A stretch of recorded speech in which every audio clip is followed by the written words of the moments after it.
আসসালামু আলাইকুম প্রিয় দর্শক, চলে আসলাম সকাল 10টার সংবাদে। রঙিন টিভির পক্ষ থেকে আমি তানজিল সবাইকে স্বাগতম জানাচ্ছি। অবশেষে সকল কল্পনার অবসান ঘটিয়ে কোবা শামসু দেশে নতুন দল গঠন করেছে। দলের নাম হলো জনদরদি পার্টি আর মার্কা হলো কলম। বাংলাদেশের ষষ্ঠ রাজনৈতিক দল হিসেবে কোবা শামসু জনদরদি পার্টি যাত্রা শুরু করলো। প্রথম সম্মেলনে দেখা গেছে মানুষের উপচে পড়া ভিড়, এতে করে কোবা শামসুর জনপ্রিয়তা আরো বহুগুণ বৃদ্ধি পেয়েছে। দেশের রাজনৈতিক বিশেষজ্ঞ কামাল মজুমদার বলেছেন, শামসুর মাধ্যমে এই দেশের সুষ্ঠু রাজনীতির ধারা ফিরে আসবে। এ ব্যাপারে জনতা পার্টির প্রেসিডেন্ট সদস্য অর্থমন্ত্রী ইকবাল মাহমুদ বলেছেন, রাজনৈতিক দল গঠন করলে দেশ চালানো যায় না। জনগণের ম্যান্ডেট আর সমর্থন লাগে, শামসুর সে সমর্থন নাই। শামসু দেশে নতুন রাজনৈতিক দল গঠন করে জনগণকে ধোঁকা দিচ্ছে। সে তো একজন অসুস্থ মানসিক বিকারগ্রস্ত লোক। জনতা পার্টিতে থাকাকালীন তার কারণে আমাদের দলে অনেক কিছু এলোমেলো হয়ে গেছে। আপনারা দেখতে পারবেন কিছুদিন পরই শামসু সহ তার জনদরদি পার্টি বিলীন হয়ে যাবে। তিনি আরো বলেছেন, জনগণ একে বঞ্চিত করতে বিন্দু পরিমাণ সময় নেবে না। এদিকে তোফায়েল আহমেদের ছেলের গ্রেফতারের ব্যাপারে স্বরাষ্ট্রমন্ত্রী বলেছেন, অপরাধী যেই হোক তাকে শাস্তির আওতায় আসতে হবে। রাজনৈতিক ক্ষমতাকে পুঁজি করে কেউ কোনো ফায়দা হাসিল করতে পারলেও সেটা তাই টিকে রাখতে পারবে না। তিনি বলেছেন, আমাদের প্রশাসন সুষ্ঠু তদন্তের মাধ্যমে এটা সঠিক বিচার করবে। অবশেষে শামসু আমাদের জন্য সবচাইতে বড় গলার কাটা হয়ে গেল লিডার। এর মনের মধ্যে এটাই আসছিল, দলে দলে নতুন রাজনৈতিক দল গঠন করে ফেলালো।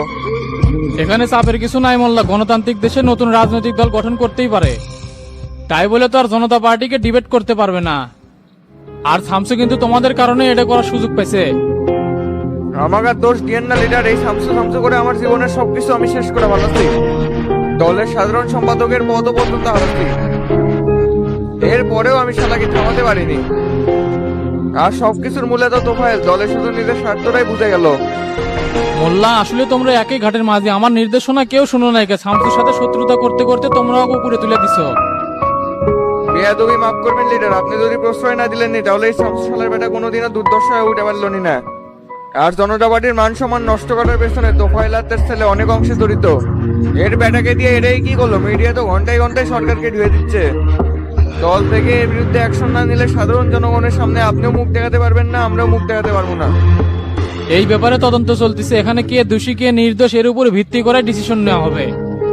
আর শামসুর সমাবেশে জনতা পার্টির অনেক নেতা উপস্থিত হয়েছিল, তাদের তালিকা করো, এদের সবাইকে বহিষ্কার করতে হবে। বিষয়টা আমার কানেও আসছে লিডার, মিন্টুকে বলছি তদন্ত করতে, ওই এই ব্যাপারে কাজ করছে। আমি খোঁজ নিয়ে দেখছি, মানিকগঞ্জের জেলা সভাপতি, নারায়ণগঞ্জের জেলা সেক্রেটারি সানাউল, ঢাকা দক্ষিণের জনতা পার্টির আহ্বায়ক ইকলাস সহ আরো অনেকেই উপস্থিত ছিল শামসুর সমাবেশে। জনকল্যাণ পার্টির খায়রুল আমাদের সাথে এই পোল্টিটা কেমনে নিতে পারলো? পোল্টি তো নিবেই, আমরা তো শুধু দলের কোন দল নিয়ে পড়ে আছি, এগুলো দেখার সময় আছে নাকি? আর তোফায়েলেক যে এত বড় দায়িত্ব দিচ্ছেন, এই কি করে বাড়িচ্ছে দলের জন্য? ব্যাটার কেলেঙ্কারি তো থামাবার বাড়িচ্ছে না। আমাদের এই খামখেয়ালির কারণে শালার ব্যাটারের 4 দলীয় ঐক্যজোট গঠন করে ফেলালো। এর টার্গেট কিন্তু লিডার সরকারকে গদি থেকে নামানো। হ্যাঁ, আমি তো সেটা বুঝতে পারছি। খায়রুলের বক্তব্য শুনছি, খুবই আক্রমণাত্মক। খায়রুল তো সরকারকে একেবারে ধুয়ে দিছে লিডার, এর ব্যাপারে কিন্তু কোনো একটা অ্যাকশন নিতেই হবে। আর আপনি দলের সাধারণ সম্পাদক পদের ব্যাপারে একটু গুরুত্ব দেন। তোফায়েল কিন্তু নিজের স্বার্থ হাসিলের জন্য হানিফকে এই পদে বসাতে চাচ্ছে। সামনে কিন্তু বড় বিপদ আসছে লিডার, আমরা যদি কোনো প্রস্তুতি না নেই তাহলে দেশ ছেড়ে পালাতে হবে, কয়ে দিলাম। এবি পার্টি, ওয়াকাস পার্টি, জনকল্যাণ পার্টি শামসুর সাথে জোট হয়ে বড় কোনো প্ল্যান বাস্তবায়ন করতে যাচ্ছে। আমি সবই দেখতেছি মোল্লা, কোনো কিছু আমার নজরে এড়াতে পারবে না। এখন তোমাকে যা যা বললাম এইগুলো ঠিকঠাক মতো করো। সাংগঠনিক ভাবে আমাদের শক্তিশালী হতে হবে, যাতে করে বিরোধী দল আর কোনোভাবেই মাঠে আন্দোলন করার সুযোগ না পায়। ঠিক আছে লিডার, আমি তাহলে উঠলাম, আর দলের গাদ্দারদেরকে খুঁজে বের করা শুরু করে দিচ্ছি। আচ্ছা, যাও। ভাইরে, জেলের ভেতর এই প্রথম কেউ মানবিকতা দেখালো। যেদিন এই লাল ঘরে ঢুকি কতই যে কষ্ট পাচ্ছি। আপনার পরিবারের লোকের কি খবর? তারা আর কোনো যোগাযোগ করে নাই? পরিবার বলতে আছে একটা বেটা, বউটা তো আমার চিন্তা করতে করতে মরে গেছে। শুনছি বেটাটা গত মাসে বিয়েও করছে। তারা আপনার সাথে দেখা করবে আসে না বদি ভাই? বিয়ে করার পর বেটা একবার দেখা করবে আসছিল, তারপর আর আসে না। টাকা পয়সা থেকে শুরু করে খাওয়া দাওয়া কত যে কষ্ট পাচ্ছি তোমাকে বুঝাবার পাবো না। তে আপনি আর আইন দাদু তো একসাথে জেলে ঢুকছিলেন, সবকিছু কেমনে ম্যানেজ করছেন? শুরুর দিকে অনেক কষ্ট আছে, একটা বিড়ির জন্য কত মানুষের হাত পাও টিপে দিছি। আর জেলে আসার পর থেকে তো বাড়ির খাবার এই পেটে পড়েনি। আচ্ছা, আপনারা যে বিনা দোষে জেল কাটিয়েছেন, কোনো চেষ্টা করেন নাই বাই হওয়ার? গরিব মানুষের কেউ নাই রে ভাই, কয়েকটা টাকা বাঁচানোর জন্য আনোয়ার ভাইয়ের টেরাকও তুলছিলাম। ভাগ্য দোষে মাদক মামলায় এখন যাবজ্জীবন জেল খাটা লাগিচ্ছে। আর আমার তো কেউ নাই যে এখান থেকে বের করার চেষ্টা করবি। যাই হোক বদি ভাই, কষ্ট পাই আর কি হবি, কপালে আসলে জেলখাটা খণ্ডান্ত যাবি না। হরে শক্ত সামর্থ্য কোনো লোক আসলো না, সেই জন্যই তো ফাঁসে গেছি। আর আনোয়ার ভাইয়ের তো আরো দুর্দশা, আর বউ তো অন্যজনের সাথে ঘর সংসার করিচ্ছে। বৃদ্ধ মা আসলো, জেলে ঢোকার 1 বছর পরে তাইও মরে গেছে। আপনাকে দুজনের কথা শুনে খুব খারাপ লাগছে ভাই। চিন্তা করেন না, যতদিন জেলে আছি আপনাকে কোনো সমস্যা হবে দেবো না। আর যদি তাড়াতাড়ি বাইরে হতে পারি তাহলে আপনাকে জন্য কিছু করার চেষ্টা করবো। 22 বছর ধরে এই অন্ধকার জেলে পড়ে আছি, জীবন যৌবন সব শেষ, বার হয়ে আর কি কর্ম। তাই বাকিটা জীবন এর ভিতরে আল্লাহর ইবাদত করে কাটে দিবার চাচ্ছি।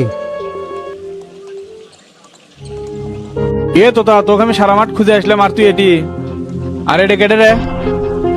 ওই যে চাচা আইন দাদুর সাথে যে ধরা পড়ছিল না, ঢাকায় রিক্সা চালাতো। ও চিনছি চিনছি। হাই রে ভাই, আপনাকে কথা শুনে খুব খারাপ লাগছে। 22 বছর ধরে বিনা দোষে জেল খাটতেছেন। বদি ভাই, এটা হচ্ছে শফিক চাচা, এই এলাকার এমপি ছিল, সদনতপুরে জেলে আছে। সুতনে পড়ে বলতে জনগণের 200 কোটি টাকা মারে দিছে। আর এমপি হওয়ার পরে এলাকার সমস্ত সরকারের লিডার ছিল, এখন মোটা দাগে সেকা খাইয়া জেলে ঢুকছে। এ তো মিসাই আমার নামে মানুষের কাছে বদনাম করছো কি জন্য? 200 কোটি টাকা কি আমি একলাই মেরে দিছিলাম? তুই সাথে আসিল না?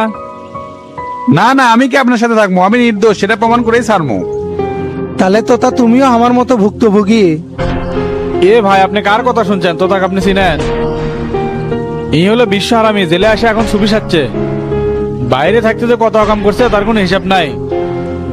বুঝছি বারে, রাজনীতি করলে ওই রকম দুর্নাম থাকি। তাহলে তোতা থাকো, আমি লোকারে চলে গেলাম। আচ্ছা ঠিক আছে, জান বদি ভাই, আর কোনো সমস্যা হলে আমাকে জানায়েন। ঠিক আছে।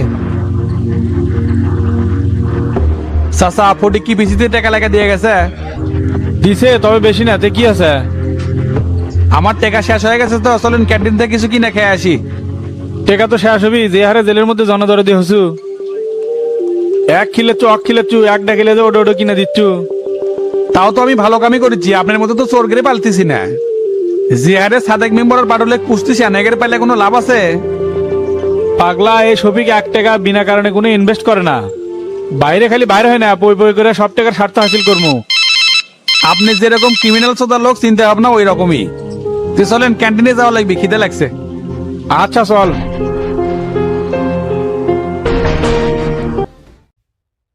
মিডিয়া তো এখন তোমার পরে কথা করছে শামসু।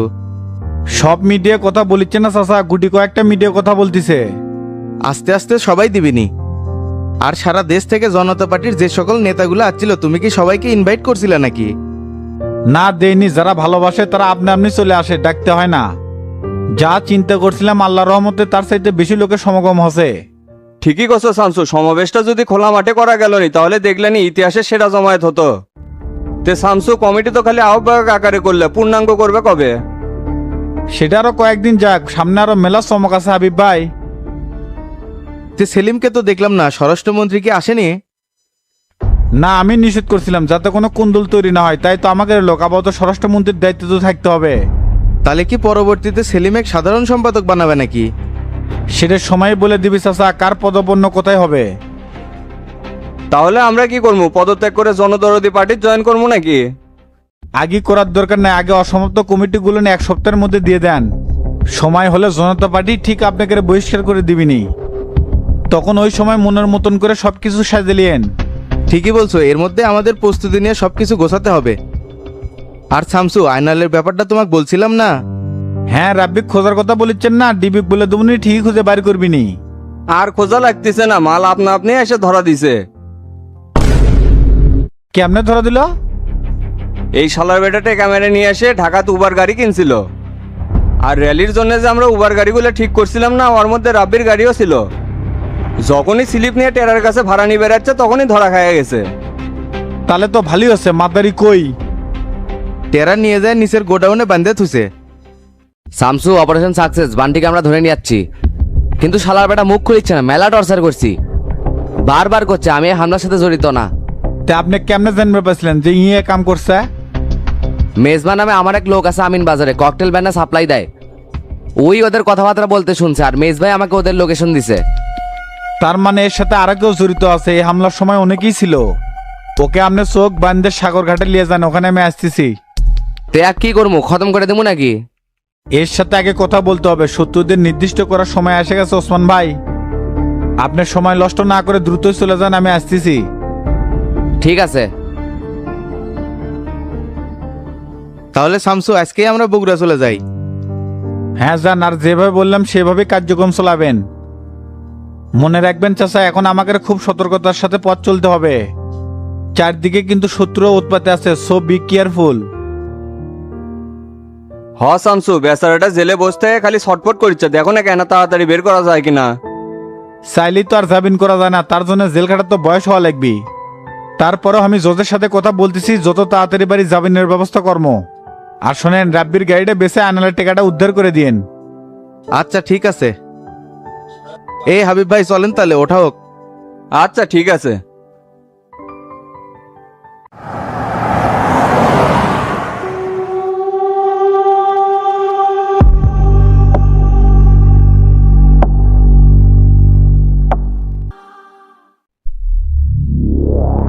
এ ওসমান ভাই, আমাকে এটা কুল্লি লিয়েছেন, আমি তো বারবার করলাম আমি কিছু জানি না। তোর জীবনের শেষ সময় চলে যাচ্ছে রে বান্টি, সত্যি কথা কও, বাঁচতে পারবে। আমার ওপর হামলা করছিল কে? আমি হামলা করি নাই ভাই, ওসমান ভাই মিজাই আমাকে ধরে লিয়েছে। এ মাদারি, শামসু তোর সাথে কথা করছে, মুখ খুললে ব্যস্ত পারবো, না হলে হাঙ্গর দিয়ে খাওয়ামু। ইনকে ঝাঁকি মেরে লাভ নাই, জবান খোল মাদারি। আমিন বাজারের মেজবা কিন্তু সব কয়ে দিছে, তাই টাল্টি বাল্টি করিস না, জীবন কিন্তু খাইয়া দেবো। আমার ক্ষমা করে দেন ভাই, আমার কোনো দোষ নাই। নাগরিক পার্টির তরিকুল ভাই আমাকে এই কাম করবে কইছিল। তোবালের বেটার সাথে আপনাকে ঝামেলা হওয়ার কারণে তরিকুল এই সুযোগটা নিছে। মূলত আমরা আপনাকে অ্যাটাক করবে গেছিলাম, কিন্তু ওটি ফাগল থেকে রমজানটা গুলি খেয়েছে। এ তোর সাথে যখন ডিল হয় তরিকুলের সাথে আর কে কে ছিল? তরিকুল একলাই আসছিল ভাই, আর তো কেউ নাই। তবে তরিকুলের সাথে কারো চোখ শত্রুতা থাকতে পারে, সেটা আমি জানি না। তরিকুলের সাথে যে কারো যোগসূত্র আছে সেটা তুই কেমনে বুঝলো? গতকাল আসতে না তরিকুল ভাইয়ের সাথে কথা কে জানি তাকে ফোন দিল, দিয়ে করছে তাড়াতাড়ি বান্টিকে দেশের বাইরে পাঠিয়ে দিই, না হলে কিন্তু পরিস্থিতি খারাপ আছে। তখনই আমি বুঝতে পারছি ভাই আপনাকে মারার পিছনে আরো কারো হাত আছে, কিন্তু তাক তো আর আমার কাছে ফেস করে নাই। আমি তো সবকিছু কয়ে দিলাম ভাই, এখন আমাকে ছাড়া দেন, জীবনটা ভিক্ষে দেন ভাই। আমি শামসু কোবা শামসু, সামান্য টেকার লোভে পরে আমার উপর হামলা করিস? আমার কাছে বেঈমানের কোনো স্থান নাই রে। আজকে তুক ছেড়ে দিলে পরবর্তীতে আবার আক্রমণ করব। তোর মতো সিসকে সন্ত্রাসী যদি আগেই শেষ করে দিতাম, তাহলে আজ পথের কাটা হয়ে দাঁড়াতো না। তথ্য দেওয়ার জন্য অনেক ধন্যবাদ, ওপরে ভালো থাকিস। ওসমান ভাই, চ্যাপ্টার ক্লোজ, এর ভিসা লাগে দেন।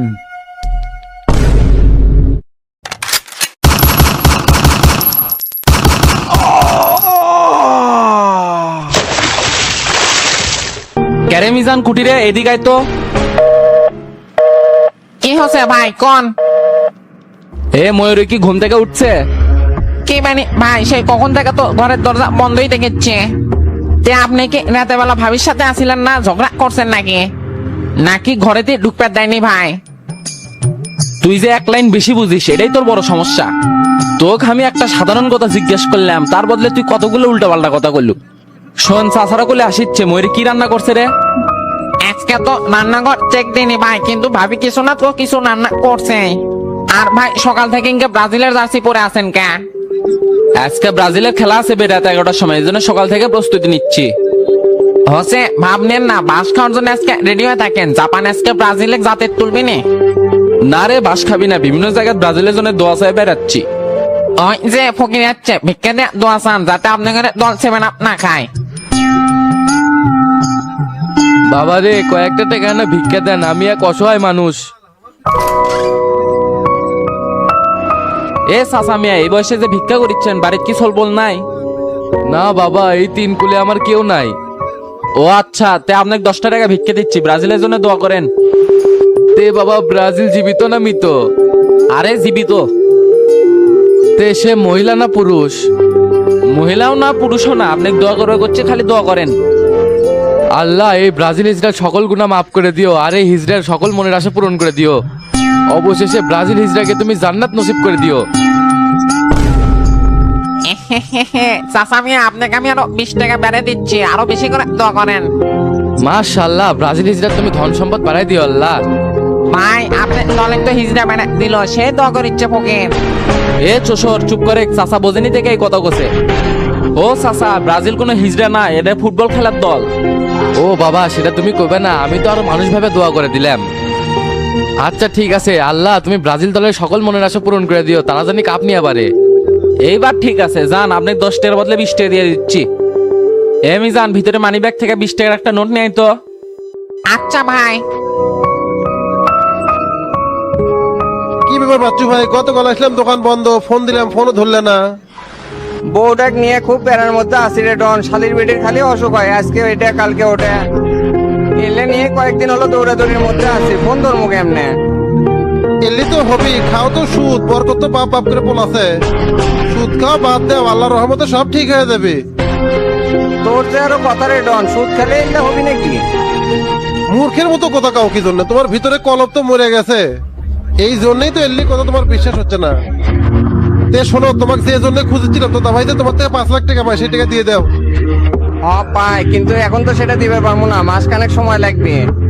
তোতা ভাইক না আমি তখনই বলছিলাম যে আমার কয়েকটা দিন সময় দেন, তার মধ্যে দিয়ে দেবো। এই টাকাটা তখনই আমি উত্তরপাড়া ময়জলের কাছে দিয়ে দিছি। একা হাত ফেল মার্কা কথা কয় না তো। 23-24 তারিখে তোমার টাকা দেওয়ার কথা ছিল, তোতা ভাই কয়ে দিছে। আর এই টাকা তুমি আবার সুদের উপর লাগাছো, হাই রে লোক তুমি। ভাবলাম তোতা ভাই জেলেত গেছে, টাকা পয়সা এখন আর লাগবে না, সেই জন্য বসে না রেখে কাজে লাগাছি। তাই এই টাকা তো এখন কোনোভাবেই দেওয়া সম্ভব না, আমার কয়েকটা দিন সময় দে। কোনো সময় দিয়ে পারবো না, ভাইয়ের জামিনের জন্য মেলা টাকা দরকার, তাই ঘাউরামি না করে এখনই টাকা দিয়ে দাও। তে তোতা ভাই কেঙ্কা আছে রে, একদিনও যাবে পারলাম না দেখা করার জন্য। এ বাচ্চু ভাই, আমি কি কই আর তুমি কি কও? বুঝছি তো রে ডন, কিন্তু আমার কাছে যে এখন টাকা নাই, কেমনে দেবো? শালা সুদেরু, তোমার কাছে টাকা নাই এটা আমাকে বিশ্বাস করবে করছো? দেখো, মাথা গরম হওয়ার আগে টাকাটা দিয়ে দাও, না হলে পরিস্থিতি গুলো খুব খারাপ হয়ে যাবে। এ ডন, রাগ হচ্ছে কি জন্য? টাকা তো আমি দেবই, খালি কয়েকটা দিন সময় দে। 1 ঘন্টা সময় দিয়ে পারবো না, তুমি কেমনে দিবে তুমি জানো। আচ্ছা তুই যা, আমাকে না সময় দে চিন্তা ভাবনা করার কেমনে কি করা যায়।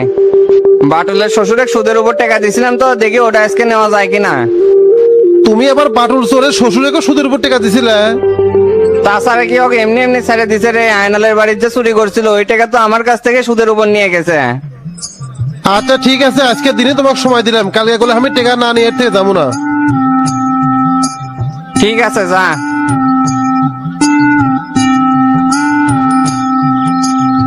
কি ব্যাপার, দোকানে যাওয়া বাদ দিয়ে এটি ঝিমাচ্ছ কিসের জন্য? দোকানে যাই আর কি করবো রে বউ, দোকানে কোনো মাল নাই, সেই জন্য খুলে মনে কয় না। তাই বসে বসে চিন্তা করেছি কোনো এনজিও থেকে কিস্তি তোলা লাগবে। বেন্নের বলে দাঁতের দুধ নতুন করে সং তুলছে, সেলে কিস্তি শোধ করবি কারা? কে দোকানের থেকে যা লাভ হবে সেটাতে পারি আর কিস্তি চালামো। এক মোটেই তো আর দেওয়া লাগিছে না, মাসে মাসে কিস্তি দেবো। না না, কিস্তির ঝামেলা যেমন না, তোর যা আছে ওটা নিয়ে লড়াছাড়া কর। কিস্তি তুলবে দেবো না, তোর বাবার বাড়িতে 5 শতক জমি আছে, ওটা পেছনে এসে দে মাল তুলি। সারা জীবনের ওই 5 শতক জমি আমার সঞ্চয়, সেটার উপরও তোর চোখ পড়ছে, সুসো দিয়ে চোখ কানা করে দিমু। তোর যে ভাবসাব দেখেছি, কালকে যদি আমার ছেড়ে দেয় চল বললে আমি কুন্টি যাবো। কান খুলে শুনে রাখ, আমার জীবন থাকতে ওই জমির উপর কাউকে হাত দিবে দিমু না।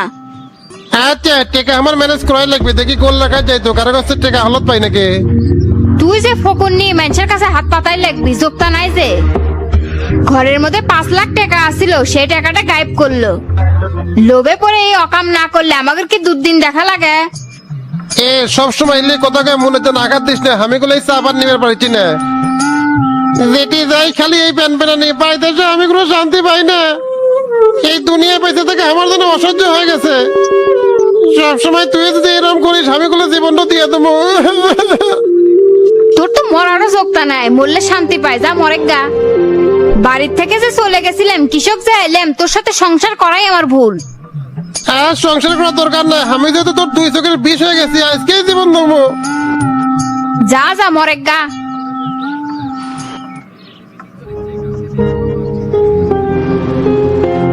এনকা জীবনে কি দাম আছে? না আছে ঘরের শান্তি, না আছে মনের শান্তি।